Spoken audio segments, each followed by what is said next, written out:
Hello. I want to talk to you today about packing to move your home. I have some best practices, tips, and tricks for you for when you're packing up to move to a new home. Whether you are moving cross country or just to the neighborhood next door, these tips will help you make sure that your items are secure and hopefully not broken when you go to unpack them. I'm Kat Williams, your premier real estate concierge. So one of the first things is you're going to want to start early. So many people are tempted to wait until the appraisal comes in before they start packing, because that's kind of the last hoop that needs to be jumped through before you close on a transaction when you're purchasing a new home. Now, for purposes of this video, we are not going to talk about when you are selling and buying at the same time. I will do a separate video about that. But let's just say you're a renter and you're packing to move into your first home. That's kind of where we're going with this today.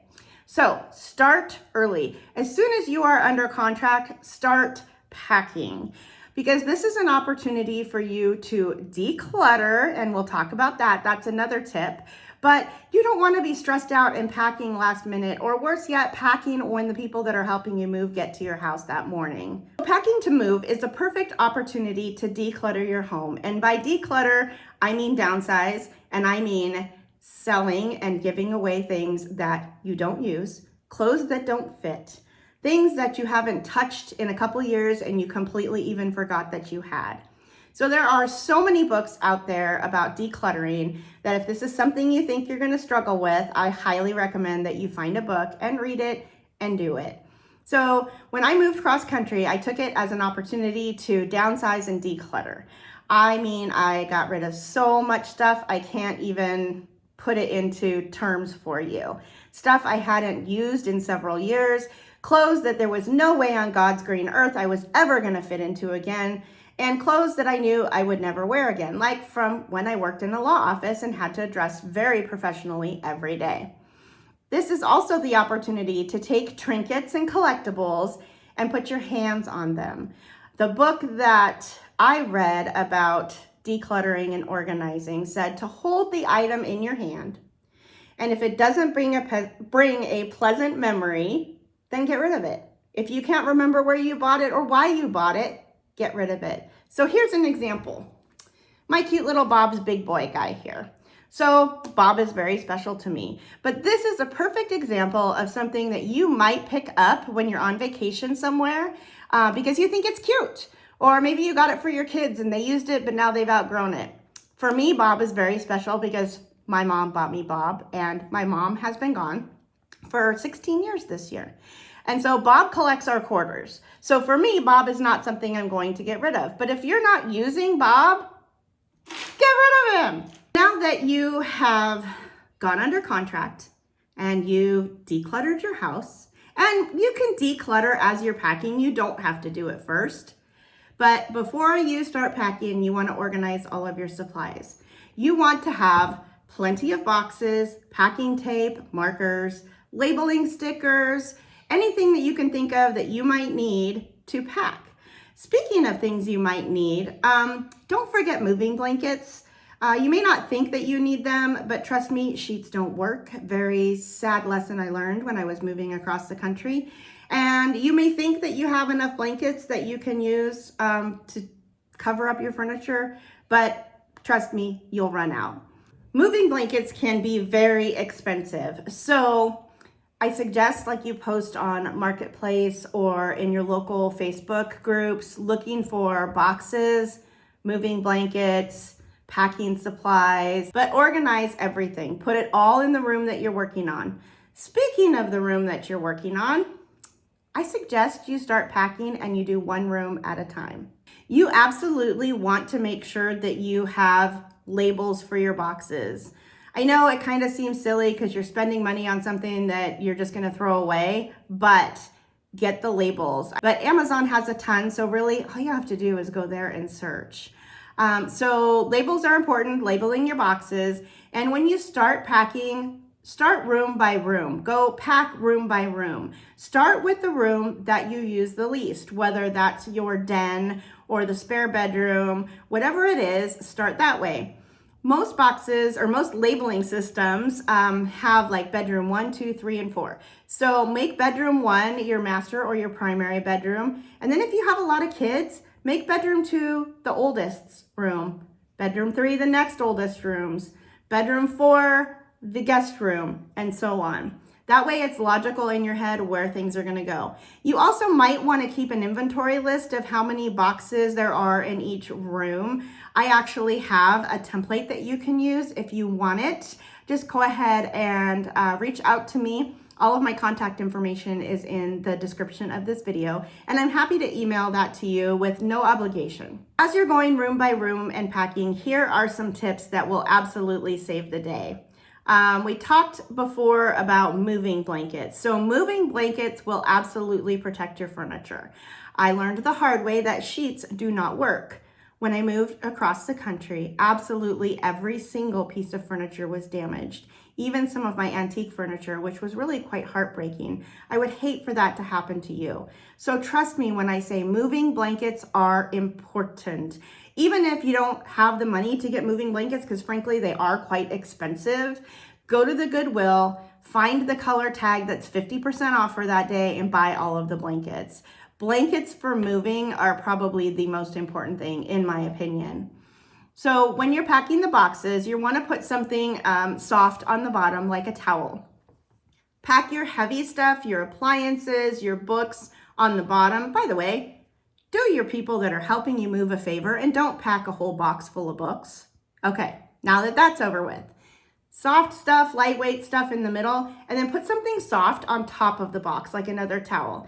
I know that kind of may feel like it's going to be a pain in the butt because your towels and stuff are going to be strewn all over the place in different boxes, but trust me, putting something soft on top will protect the items that are in the box that you have. Speaking of boxes, let's sidetrack here just a minute. So you can get boxes from the liquor store, from some grocery stores, and you can buy them. If you are going to buy them, please go to Amazon and buy them in bulk, because when you buy them at Lowe's or Home Depot or the U-Haul store, they can get quite expensive. One thing you probably do want to spend money on, especially if this is a cross-country move. If it's local, you don't need to do it. But if it's a cross-country move, spend the money to get a wardrobe box. I can tell you, 2 years later, in our master closet, there are still boxes of clothes, because what I did is I went and I just threw everything in a box. I didn't fold it because I didn't care. It was going to get wrinkled anyway. So take the time, get the wardrobe boxes, spend the money, because I know they're expensive. That's why I didn't buy them. And do that. Or just don't put all of your clothes in a large box. Make sure that you use proper packing items when you're packing your fragile and breakable items. There are styrofoam sleeves that you can put your dishes and glasses into. So they have ones for small plates, big plates, glasses, cups, things like that. They also have styrofoam sheets. And of course, you can buy a ginormous roll of bubble wrap, and that's usually cut in 1 foot squares, so 12 by 12 by 12 squares that you can use, and just kind of put a plate, some protectant, a plate, some protectant. Make sure you wrap everything that is fragile. Don't say, okay, these 2 items next to it are fragile and they're wrapped, so I'm going to put this one in the middle. Wrap everything. You don't want to be disappointed when you open a box and everything is broken, or some really important, maybe sentimental things are broken. Thankfully, that did not happen to me. Nothing broke in our move because this is what I did. So take it from me, an experienced mover, wrap everything. Another idea for when you're packing is if you know you're going to be moving, like let's say it's Christmas and you know you're going to be moving in June, pack up your Christmas stuff like you're going to be moving it. So take the breakable things, wrap them in bubble wrap, pack everything up so then you don't have to repack those boxes when you move in June. Also, you want to make sure that you take important documents with you in your essentials box. So maybe you've got 3 boxes, but important documents would be things like birth certificates, your social security card, blank checks, passports, things like that, because you don't want them to get misplaced. Let's say they get put in a room that they absolutely don't belong in, because trust me, when people are helping you move, they don't pay attention to a lot of stuff. So then you need it and you have to go digging for it and you can't find it. So take those with you in your car, and also take your valuables with you, like your wedding ring or any important jewelry. That way you know where it is and you don't have to worry about it getting lost in the shuffle of moving. While you're packing your boxes, when you get done with each room, it is a good idea to take an inventory of what you have. At the very least, how many boxes you packed that were in, say, your guest bedroom. If you are really organized and you're writing what is on the box, you can keep a list of inventory that way. Box 5 has blah, blah, blah, blah. I actually have an inventory list that I will be happy to send you. All you have to do is just shoot me an email, and my contact information is in the description of this video. It's in all the descriptions of my video. And shoot me an email, tell me you'd like my inventory list, and I will be happy to send it right back to you. Whether you're moving locally or cross country, sometimes you need to hire some help to help you move. You can actually hire local movers just to help you pack, or you can hire local movers just for the muscle to help you load the truck. And the cool thing about that is those guys know how to properly load a moving truck, i.e. all the heavy stuff on the bottom. They also know how to play like Tetris with all the boxes and things so that everything is secure for the transportation. If you are moving cross country, please make sure you go and watch my video on do's and don'ts of moving cross country. Learn from my mistakes, and hopefully everything will work well for you. Here's another little suggestion. The night that you close, or the day that you close on your new home, I suggest you go right over there and clean the kitchen and clean the bathroom. And if you're like me, you're gonna clean everything else too.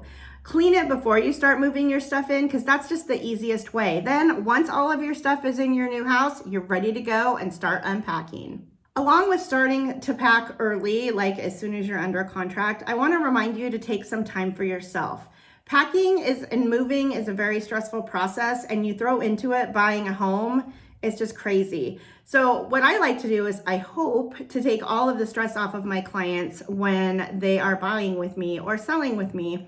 And I take care of a lot of the stuff so you don't have to stress about it. But it's important to take breaks for yourself. Take time for yourself. I don't care if it's a hot bath or a hot shower, a walk, or going to the gym, or just sitting down for 15 minutes and reading a book. It might even be that cooking is your way of taking a break. Whatever you do during your packing and moving and closing process, take time for you. Breathe, and let me handle everything else. I'm Kat Williams, your premier real estate concierge. Take care and have a blessed day.